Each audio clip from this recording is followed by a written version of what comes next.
L'un des tueurs de la foi, c'est le doute. L'un des redoutables destructeurs de la foi, c'est le doute. Or, un homme ou bien une femme sans foi ne peut jamais accomplir et réaliser les aspirations et les ambitions de sa vie. Vous devez savoir que le doute, c'est ce fléau-là qui vous visite et qui vous ronge lorsque les réponses tardent. Lorsque les réponses vont commencer par tarder, le doute viendra te dire coco à la porte. Le doute va te visiter et puis te détruire. Vous ne devez pas laisser en fait le doute vous ronger.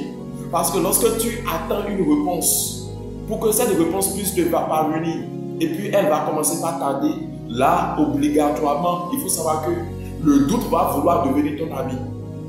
Et lorsque tu vas le prendre comme un ami, ne sachant pas que c'est un ennemi déguisé, il faut savoir qu'il va te détruire. Le doute, c'est ce fléau-là qui vous visite lorsque vos aspirations, lorsque vos ambitions tardent à se réaliser. Le doute, c'est ce fléau-là qui vous visite lorsque l'objectif que vous vous êtes fixé, peut-être dans votre entreprise ou bien dans vos entreprises, tarde à être atteint.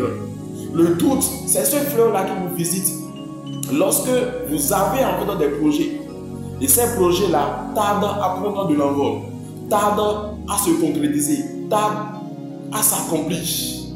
Le doute, c'est ce fléau-là qui va vouloir devenir ton ami, mais qui va te détruire à la longue.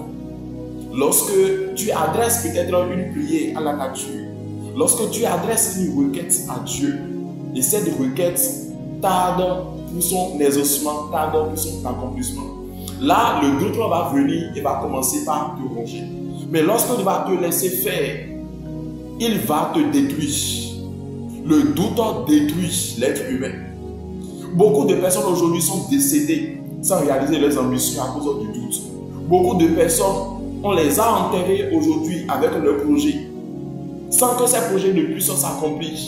Parce qu'au moment où ils devaient persévérer, le doute les a bloqué la voie. Le doute, beaucoup de personnes, ce qu'ils désiraient au plus profond de leur cœur, ce qui était de leur souhait, qui auront voulu voir se réaliser dans leur vie, cela ne s'est pas réalisé, tout simplement parce que le doute a bloqué la voie. Et actuellement, là à laquelle nous parlons, ces personnes ne font plus partie des gens qui existent encore sur cette terre.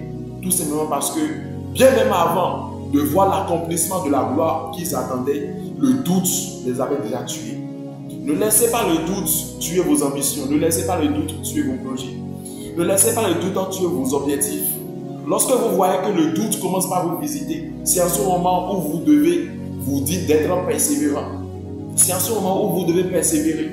Alors si tu es tombé sur cette vidéo, il faut savoir que dans Jacques 1, verset 6, la parole de Dieu nous enseigne, la parole de Dieu nous déclare que celui qui doute, il est semblable à un flot qui est malmené par le vent, à un flot qui passe par de côté et là. C'est ça un homme qui doute, c'est ça une femme qui doute. Alors parfois, si le doute vient commencer en fait par te couvrir, par te saturer, il faut savoir que tu es semblable à ce flot que nous voyons des mers qui est agité d'ici là. Là, tu ne vas plus savoir véritablement là où tu vas dans la vie. Là où tu vas te perdre, tu vas te perdre. Alors ne laissez pas le doute vous envahir. La parole de Dieu nous enseigne dans ce verset que celui qui demande à Dieu avec foi, sans douter, Dieu lui accorde cela. Mais lorsque tu vas douter, tu serais semblable au flot des mers qui est malmené par le vent. Ne doutez point, persévérez. Regardez ce projet-là que vous avez en face. Si tu es tombé sur cette vidéo, regarde ce projet que tu as en face et dis à ce projet, je crois encore. Regarde cet objectif que tu t'es fixé et dis à cet objectif-là, je crois encore. Regarde cette ambition que tu as dans la vie et dis à cette ambition-là, je crois encore, je crois encore, je crois encore. Ne laissez pas le doute vous envahir, sinon il va vous détruire. Et ça serait à votre risque et péril. Au lieu de cela, renforcez votre foi, solidifiez votre foi, soyez persévérants. Soyez persévérants. Alors, si vous êtes tombé sur cette vidéo, faites cette prière avec moi. Ô Seigneur Dieu, c'est toi que j'ai choisi.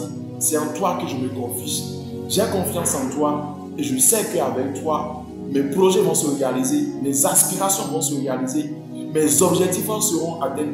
Je crois encore en toi. Je crois encore en toi. Ainsi soit-il au nom de Jésus-Christ. Amen.